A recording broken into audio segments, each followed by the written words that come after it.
a Dios, y reconocido por su carisma, calidez humana, era usual, esta fue la parte que me encantó, era usual escucharlo cantar himnos por la mañana. Por eso el capítulo 11 de este libro que escribía él, pues debe expresar mucho como su corazón. ¿Por qué? Porque los salmos son himnos, muy especial. Y si ustedes recuerdan, esa vez el pastor José nos compartía una frase de él, una anécdota que me pareció fantástica. Uno de sus alumnos recuerda una anécdota de la primera vez que asistió a clases clases de Gordon Fee.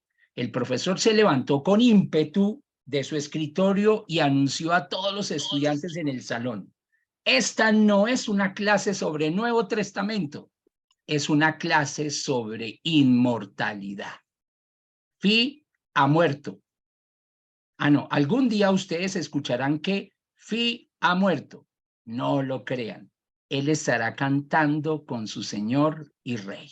Eso me encantó. Desde el día que yo se le escuché esto a José, me encantó. Y yo dije, y ya tenía yo que iba a trabajar con el capítulo 11, entonces dije, no, voy a coger esta presentación y está. Bueno, listo, arranquemos. Capítulo 11, ¿qué vamos a tocar? Los salmos, las oraciones de Israel y las nuestras. Y este es el temario, una introducción, algunas observaciones exegéticas preliminares de los salmos como poesía y los salmos como literatura, el uso de los salmos en el antiguo Israel, los diferentes tipos de salmos, eso lo vamos a tocar mucho, entonces simplemente estoy haciendo un horizonte de lo que vamos a tratar hoy. Y vamos a hablar específicamente de mostrar una muestra de cómo hacer exégesis con los salmos, y vamos a tomar un salmo, que es el Salmo 3, y otro, que es el Salmo 138, que son dos tipos de salmos, uno de lamento y uno de acción de gracias. Una nota especial sobre los salmos imprecatorios, que me pareció súper clave, y algunas observaciones hermenéuticas conclusivas. Tres beneficios, que es como el gran resumen, básicos, y una pequeña advertencia. Listo, empecemos para gozarnos y que tengamos tiempo después para compartir muchas cosas. Primero, los salmos, una colección de himnos inspirados y oraciones hebreas. Esos son los salmos. Colección de himnos inspirados. Pero miren esto, muchos cristianos, miren esta frase que me pareció fantástica, muchos cristianos asumen que todo lo que contiene la Biblia son palabras de Dios para la gente. ¿Cómo? Palabras de Dios para la gente. Por eso dejan de reconocer que la Biblia también contiene palabras dirigidas a Dios o sobre Dios. Y esos son los salmos. ¿Sí? En todas las palabras de la palabra de Dios se habla de Dios, pero en muchos momentos se habla de Dios, pero en esta es el hombre hablando hacia Dios o hablando de Dios. Y aquí viene una parte muy interesante que yo nunca había caído en cuenta, es cómo estas palabras dirigidas a Dios funcionan como un mensaje de Dios para nosotros. ¿Cómo hace para funcionar? Si son unas palabras dirigidas de Dios, ¿por qué uno dice que también son inspiradas? Y no funcionan en lo fundamental para la enseñanza de una doctrina o conducta moral. En los Salmos no vamos a encontrar doctrina ni conducta moral. Pero, y aquí es donde quiero que siempre quede en el corazón, son útiles, y por eso hacía la oración en que podemos encontrar acá una herramienta, son útiles cuando se usan para ayudarnos a expresarnos ante Dios y considerar sus caminos. Cuando estamos en un momento de alegría, los salmos nos ayudan a cantarle alegrías, alabanzas. Pero cuando estamos en tristezas también, o cuando estamos en éxitos, o cuando estamos en fracasos, o estamos en esperanzas o en pesares. Y eso lo vamos a ver a lo largo de este compartir. Y por eso es que los salmos, ustedes que son, sobre todo ustedes que son pastores y que tienen a su cargo tantas personas, los salmos son una herramienta de oración para ayudar a las personas en lo que las personas estén viviendo. Pero no solamente las personas, sino la iglesia, porque hay salmos individuales y salmos grupales. Ya lo vamos a ver. Sigamos con la introducción. Pero con frecuencia se aplican mal porque se les comprende poco. No todos ellos son fáciles de seguir lógicamente, ni aplicar al siglo XXI. No pensemos en nosotros, sino pensemos, yo me imagino en Fercho, que está ahorita yendo hacia una comunidad. Ayer estaba de playa con unos muchachos que estaban en no sé cómo se llame eso para no hablar cárcel, en un reformatorio o algo así, y estaba con ellos en la playa. Y ahorita se va a encontrarse con unos indígenas. Bueno, de pronto los indígenas va a ser fácil. Cuando se habla, por ejemplo, del Salmo 23, ¿sí? Y se habla de que yo soy el buen pastor, ¿sí? Y el Señor es mi pastor, nada me faltará y todas esas cosas. Nosotros lo hemos oído miles de veces, pero si llega un joven a la iglesia o si llega alguno de estos muchachos que estaba bañándose a la playa y tú le hablas del Salmo 23, ellos van a decir, eso no es para mí algo cercano. Para nosotros es súper cercano porque el Salmo 23 lo hemos oído muchas veces. Pero para un citadino que nunca ha estado viendo un pastor con ovejas, pues esto puede que no le diga nada. Y yo recuerdo mucho a un pastor, un padre, el padre Fidel Oñoro, espectacular, algún día que hizo una predicación sobre el Salmo 23 y nunca se me olvidará que decía esto. Imagínense este versículo. Aunque pase por valle tenebroso, ningún mal temeré, porque tú vas conmigo, tu vara y tu callado, ellos me sosiegan.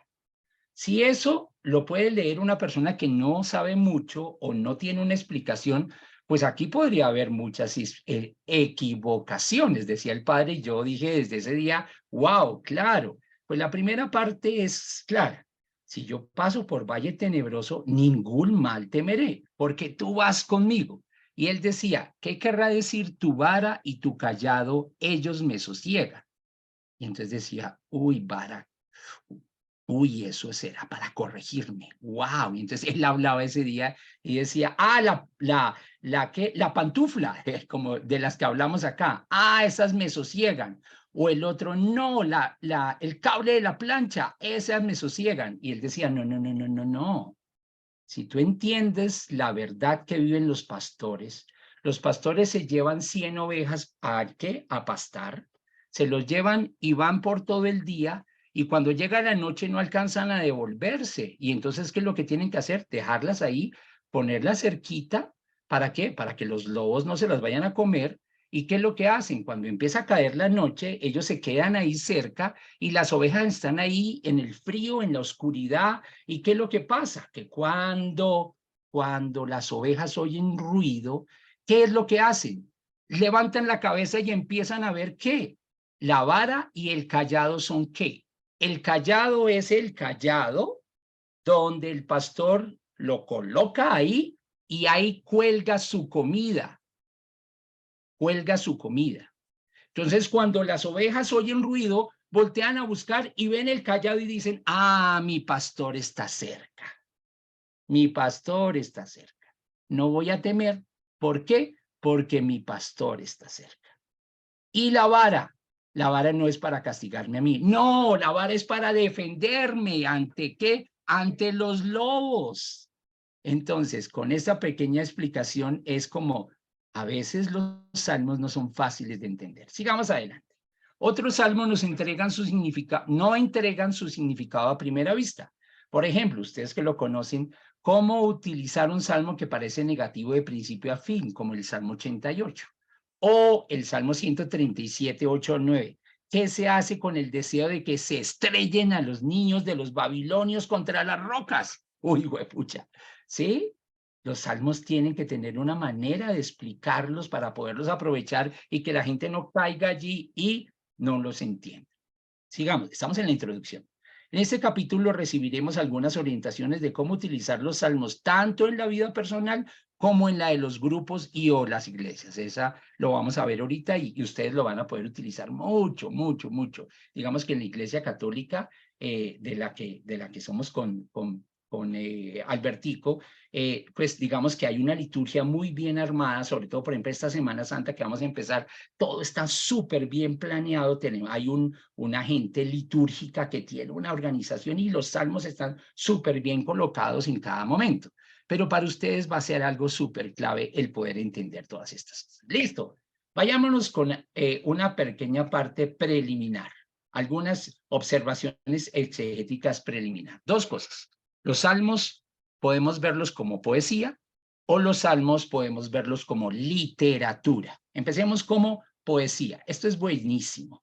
Tener estas tres cosas son súper clave. Primero, la poesía hebrea estaba dirigida a la mente a través del corazón. Cuando uno ve y habla de salmos, el salmo quiere ir a tu corazón y a través de tu corazón ir a tu mente. O sea, eso es la poesía hebrea y los salmos son poesía hebrea. Los salmos son en sí poemas musicales y por eso es que muchos salmos es cantos, son himnos y son música y son muchos cantos son inspirados en los salmos. Y lo tercero, el vocabulario de la poesía es a propósito metafórico. Y es que lo que acabo de mostrarles es una metáfora. Cuando uno ve los salmos tiene que pensar en que es metafórico y que tengo que yo buscar qué me quiere decir Dios o qué quería decir el salmista cuando le estaba cantando esto a Dios, cuando estaba diciendo esto de Dios, porque estaba hablando en metáforas. Tres cosas, es dirigida a la mente, dirigida a la mente a través del corazón, o sea, llega al corazón, son poemas musicales y es metafórico. Listo. Veamos ahora los salmos como literatura. Hay varios diferentes tipos de salmos, eso lo vamos a tocar mucho, y eso fue para mí la cosa más bella, y por eso hice una tabla que se las voy a compartir aquí y que se las voy a mandar. Digamos que de esto tengo dos archivos, uno que es una tabla y el otro que es la presentación. Esta presentación, que apenas termine, ya les va a llegar a ustedes. Cada salmo se caracteriza también por su estructura formal. Esto es súper claro con lo que trabajamos hace unas semanas con el Salmo 119. El Salmo 119, ¿se acuerdan ustedes que cada versículo tiene un inicio y comienza con qué? Con una letra del alfabeto hebreo, ¿sí? Todo tiene una estructura. Hay salmos que tienen también una estructura. El Salmo 23, cuando uno dice, el Salmo, el buen pastor, no tiene dos partes. Una parte que es, el Señor es mi pastor, nada me faltará, pero la última parte es que, se sienta, me hace sentar a la mesa y me sirve la mesa. Son dos partes diferentes del Salmo 23. Listo. Cada tipo de salmo estaba dirigido a ejercer una función dada en la vida de Israel. Cada salmo tiene un propósito y les voy a entregar herramientas de lo que aprendí en ese libro. Yo llevo ahora mi libro, la hojita que les mandé, y cada vez que yo llego a un salmo digo, uy, ¿ese salmo es qué? Y es simplemente para poder entender y no poder, y como que eso me ayude, como que es una guía para poder tener un análisis exegético del libro. También hay varios patrones dentro de los salmos, eso lo vamos a ver. Cada salmo tiene su propia integralidad como unidad literaria. Eso quiere decir que tú no puedes coger un versículo. No, es lo que acabo de decir. Si tú coges el Salmo 23 en ese versículo, no tiene ni idea por qué. Te está diciendo, el Señor es mi pastor, nada me faltará, me lleva, tal. Tiene una estructura, no puedes coger uno y pum, quitarlo. No, tiene una estructura. Por lo menos tienes un bloque que tienes que tenerlo completo, porque si no, te sales de contexto. Listo. El uso de los salmos en el antiguo Israel. Ya estamos adelantando. El uso de los salmos en el antiguo Israel. Los salmos eran cánticos funcionales compuestos por los antiguos israelitas para utilizarlos en el culto. Aunque algunos parecen haber estado dirigidos para el uso de adoradores individual, muchos estaban destinados al uso colectivo. Y miren esto, los salmos con el tiempo se le coleccionaron en conjuntos llamados libros. Esa es una distribución, una de las muchas distribuciones. el libro 1, Salmo tal a tal, tal a tal. Yo no les leo para que ustedes lo ven y lo van a tener en el material. Esa es una manera de distribuirlos. Pero aquí también esta es clave. No es posible fechar con certeza la mayoría de los salmos. No se puede decir, esto fue de tal. Miren esta, el autor, esto está buenísimo. David escribió casi la mitad de los salmos, 73 en total los escribió David. Moisés escribió uno solo, Salmo 90. ¡Wow! Si alguien quisiera hablar y poder decir, uy, me voy a mirar el Salmo 90 que lo escribió Moisés. Salomón escribió dos, el 72 y el 127. ¡Wow! Y hay músicos, escuelas de músicos que escribieron el resto.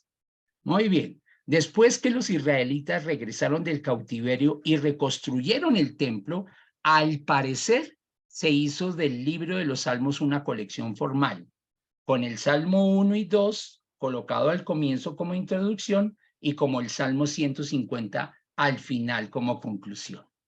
Que es esta belleza, ¿sí? El pastor Walter en la oración de la mañana tiene unos salmos al final espectaculares que toma de los salmos 145 en adelante y utiliza para las oraciones buenísimas. Siempre que me dices a mí, Fabito, haz oración, es que yo estoy acostado con Sol y estoy con los audífonos, entonces no puedo hacer oración en voz alta. ¿Por qué? Porque la despierto. Listo. Listo. Esto para mí es de las cosas más claves de la reunión, del capítulo. Hay diferentes tipos de salmos.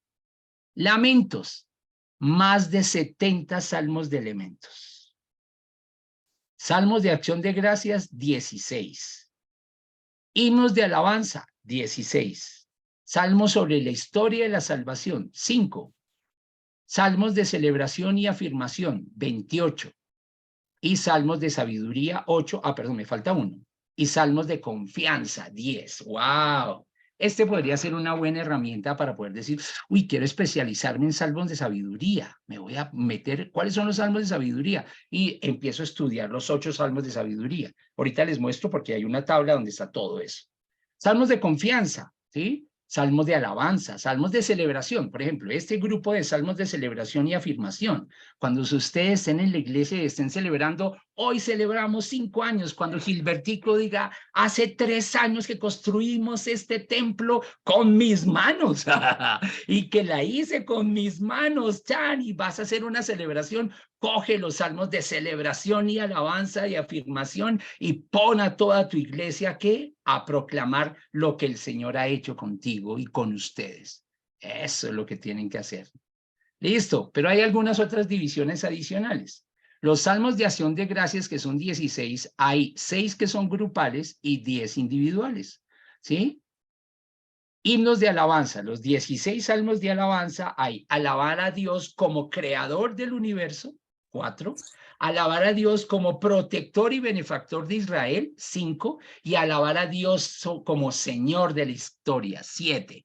¡Wow! Ese puede ser una segmentación, una serie, una manera de poder acercarse a ese espectacular biblioteca de himnos inspirados, que son los salmos. Y salmos de celebración, que era lo que les decía ahorita, dando el ejemplo de Gilbertico. Hay salmos para liturgias de renovación de pacto, 2, salmos de pacto davídico, linaje de David. Albertico, tienes que leerte esos salmos. Salmos reales de acción de gracias, hay 9, pero entre esos 9 hay reales de acción de gracias, pero también hay de lamento, ¿sí? Ahí se empieza a cruzar. Salmo de entronización, 9. ¡Wow! ¿Sí? Cuando ustedes vayan a hacer algo especial de algún lugar especial en su iglesia, pues, qué bueno saber cuáles son los salmos de entronización y poder decir, lo vamos a tomar como himnos para que la iglesia entone en esos momentos. Cánticos de Sión o cánticos de la ciudad de Jerusalén. Cuando vayamos con Juanchito o con Juanchito esté allá, estos salmos de cánticos de la ciudad de Jerusalén. Listo. Esta es la tabla, que es la que yo les digo que tengo yo ahora como que llevo y que les va a llegar ahorita que lo terminemos. Entonces es una tabla donde todo esto no me inventé yo, no digan, uy, ese Fabito, ¿cómo sabe? No, eso es un libro que, sí he estudiado, claro, eso sí no ha sido fácil, pero es el libro, ese es Gordon Fee, que es una berraquera el libro. Gracias, Ferchito. Entonces, acá, ¿qué es lo que hace? Lo que yo hice fue sacar cada uno de los salmos y acá y lo coloqué en cada tipo. Entonces, ahí está cómo está el libro. El 1111 era simplemente en mi cabeza de ingeniero de sistemas para saber cuántos iban y qué me faltaba y cuántos eran y todas esas cosas. Y por eso hay líneas en blanco que faltan de los salmos de lamento. Y yo digo, no, dejemos que los pastores, que son los que saben, voy a colocar este salmo que no está calificado, clasificado, lo coloquemos allí como lamento. Entonces, los diferentes, ¿cómo se llama eso? Nomenclatura o que yo inventé era, si dice I, es que es salmo individual, ¿sí? Si dice G, es que es un salmo grupal. Si dice AC, es que es de alabanza como creador. Si dice AP, alabanza como protector y todas esas cosas. Estos salmos C son los de celebración y afirmación, que son o reales o de pacto davídico, o renovación o de interiorización o de tal cosa. Entonces, ahí lo tienen claro. Entonces, por ejemplo, el 80 es un salmo grupal. El Salmo 85 es otro salmo grupal. El Salmo 87 es de celebración y afirmación, pero ¿es de qué? De CSS, que es un cántico de Sion. ¿Sí? ¿Entendido mi tablita? Que les sirva y que los acompañe y que la puedan imprimir, y por eso está en 2 hojas sencillitas, sí, son 2 hojas o una hoja por lado y lado para que puedan tenerlo muy cerca entre sus herramientas de trabajo. Listo, vayámonos a la exégesis. Muy bien. En todos mi Dios, hablamos con Ferchi, yo le dije, estoy teniendo reuniones a las 8 de la mañana, así es que tienes que empezar rápido porque tal cosa, hoy no tengo nada, entonces por eso estoy tranquilo. Yo le dije a Ferchi ahorita cuando está en el aeropuerto fresco, que no tengo nada y pues no necesitas correr, porque me dijo, entonces que empiezas a las 8:15, y entonces, bueno, Salmo, vamos a ver 2 muestras exegéticas. El Salmo 3, que es un salmo de lamento, y el Salmo 138, un salmo de acción de gracias. Miremos esto. Esto me pareció fantástico. Esta es una estructura que tienen más de 70 salmos. Cumplen con esta estructura, que son los salmos de lamento. Todos tienen que estas 6 partes. Un destinatario. El salmista identifica a aquel a quien se eleva el cántico. Este, por supuesto, es el Señor. Segundo, una queja. El salmista derrama una queja honesta y vigorosa, e identifica cuál es el conflicto y por qué se busca la ayuda del Señor. Tercero, confianza. El salmista enseguida expresa confianza en Dios, lo que constituye el presupuesto básico de su queja. Luego sigue liberación. El salmista clama a Dios pidiendo liberación de la situación que se describe en la queja. Lo siguiente, seguridad. El salmista expresa seguridad en que Dios liberará.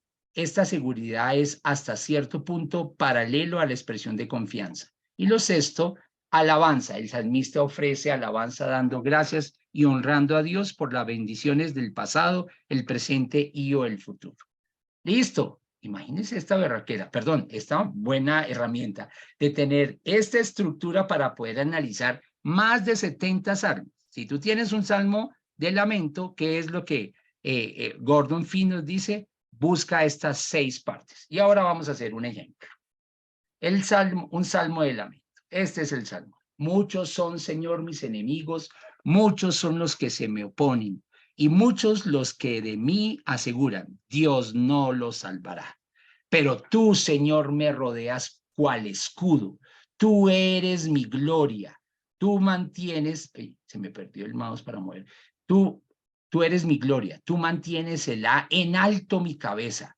Clamo al Señor a voz en cuello, y desde su monte santo Él me responde.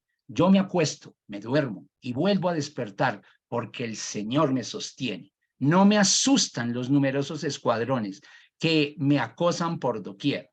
Levántate, Señor, ponme a salvo, Dios mío. Rómpeles las quijadas a mis enemigos, rómpeles los dientes a los malvados. Tuya es, Señor, la salvación. Envía tu bendición sobre tu pueblo. Ese es el salmo. Veamos la estructura. Destinatario. Ahí está resaltado. Señor, Señor, Señor, Señor. Queja. es esta parte resaltada del versículo 1 y 2. Mis enemigos, tal, ustedes lo leen ahí. Tercero, confianza. Esos versículos son los versículos de confianza. Pero tú, Señor, tata. Liberación. El versículo 7. Ponme a salvo, Dios mío. 5, seguridad. Rómpele las quijadas a mis enemigos, rómpele los dientes a los malvados. Y los 6, alabanza. Tuya es, Señor, la salvación. Envía la bendición sobre tu pueblo. ¿Claro? Estructura espectacular. Si buscamos esas 6 partes, si tenemos un salmo de lamento, busquémosla y el salmo nos va a hablar. Vamos a encontrar que alguien se dirigió a Dios en un momento de lamento y construyó este himno maravilloso. Ahora empiecen a pensar en su gente cuando alguien se acerca en un momento de lamento y usted puede decirle, ¿por qué no oras con este salmo? Y lo acompañas, ¿sí? En un momento de lamento, ¿cuánta ayuda necesitamos para orar? ¿Sí? Para los católicos, ¿no? Padre nuestro que está en el cielo, santificado sea tu nombre. No, ay, calma, calma, ora profundamente.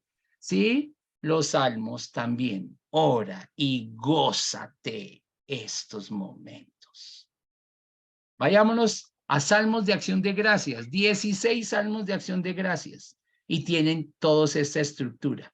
Una introducción, una aflicción, una súplica, una liberación y un testimonio. Introducción, aflicción, súplica, liberación y testimonio. Para los 16 salmos de acción de gracias. Ah, claro, también se te va a acercar a alguien que te dice, uy, estoy feliz porque me salió este proyecto. Uy, porque esto, porque tengo una hija, porque me nació un nieto, porque, toma este salmo y haz un salmo de acción de gracias. Y que comparte ese salmo en la iglesia el próximo domingo contando tu testimonio. ¿Sí? ¿En qué fue lo que pasó? Mire, coge estos salmos, escoge uno que se aplique mucho a ti y compártelo. ¿Listo? Salmo 138, un salmo de acción de gracias. Señor, quiero alabarte de todo corazón y cantarte salmos delante de los dioses. Quiero inclinarme hacia tu santo templo y alabar tu nombre por tu gran amor y fidelidad, porque has exaltado tu nombre y tu palabra por sobre todas las cosas. Cuando te llamé, me respondiste, me infundiste ánimo y renovaste mis fuerzas. Oh Señor, todos los reyes de la tierra te alabarán al escuchar tus palabras. Celebrarán con cánticos tus caminos, porque tu gloria, Señor, es grande. El Señor es excelso, pero toma en cuenta a los humildes y mira de lejos a los orgullosos. Aunque pase yo por grandes angustias, tú me darás vida. Contra el furor de mis enemigos extenderás la mano. Tu mano derecha me pondrá a salvo. El Señor cumplirá en mí su propósito. Tu gran amor, Señor, perdurará para siempre. No abandones la obra de tus manos. Y bueno, introducción, ahí está. Aflicción, ahí está. Súplica, también está en ese versículo 3. Liberación y testimonio. ¿Listo? Todo eso lo tienen ustedes en el material. Y es, una herramienta para hacer exégesis de salmos de acción de gracias. Muy bien, ya vamos terminando. Una nota especial sobre esto. Wow, yo no sabía que eran los salmos imprecatorios. Y esto es muy bello, muy bello. A los salmos que contienen palabras hacia Dios de ira o hacia otros se les llama a veces los salmos imprecatorios. Ya tocamos uno al comienzo. Ahora bien, la tristeza y la alegría no son pecaminosos, pero la amargura, la ira y el odio pueden conducir a acciones y pensamientos pecaminosos, tales como el deseo de intentar infligir daño a otros. es verdad, perdón, muevo acá, es verdad que expresar la ira verbalmente, expresarla con palabras, es mejor que expresarla con acciones violentas. Partes de ciertos salmos nos ayudan a hacer esto. Y en una dimensión, y bajo un poquito el ritmo y la palabra, porque eso es cierto, una dimensión extra. Guían o canalizan nuestra ira hacia Dios, porque la tenemos, ¿sí? Por eso fue que yo tuve en Habacuc, yo tuve el momento de mi predicación, mi peor predicación, porque es Habacuc que estaba diciéndole, pero ¿cómo es que nos dejas? ¿Pero cómo? Y yo trataba de decirle, no, estaba haciendo una alabanza a Dios. No, Habacuc estaba emberracado diciéndole, pero ¿cómo es que nos dejas? ¿Cómo haces que permites que tal cosa? Sí, qué bueno tener palabras para poder uno poner. Hay un padre que decía, el padre John Mario Montoya decía, la oración agresiva, y es que tú tienes derecho de decirle a Dios, pero ¿por qué? Sí, eso es un salmo de imprecación. Cuando dices palabras con salmos nos ayudan, guían o canalizan nuestra ira hacia Dios o a través de Dios en lugar de hacia otro o contra cualquier otro, verbal o físicamente.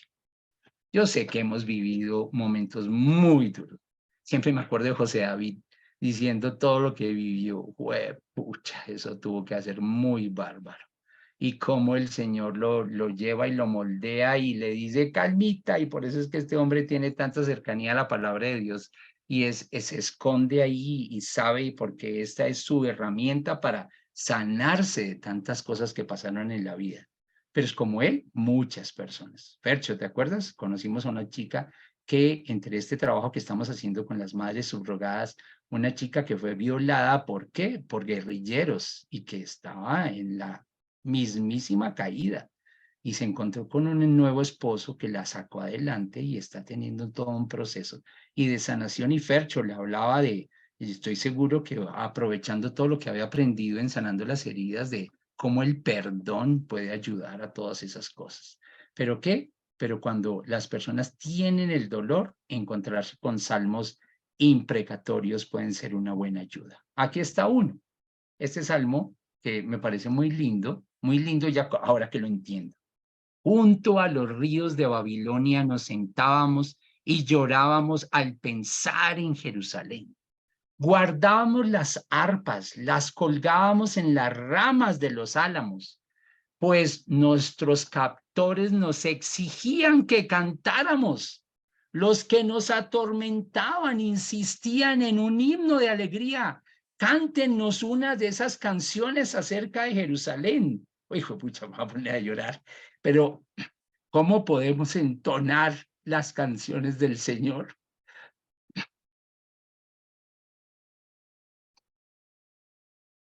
mientras estamos en una tierra pagana? Si me olvido de ti, oh Jesús, Jerusalén, que mi mano derecha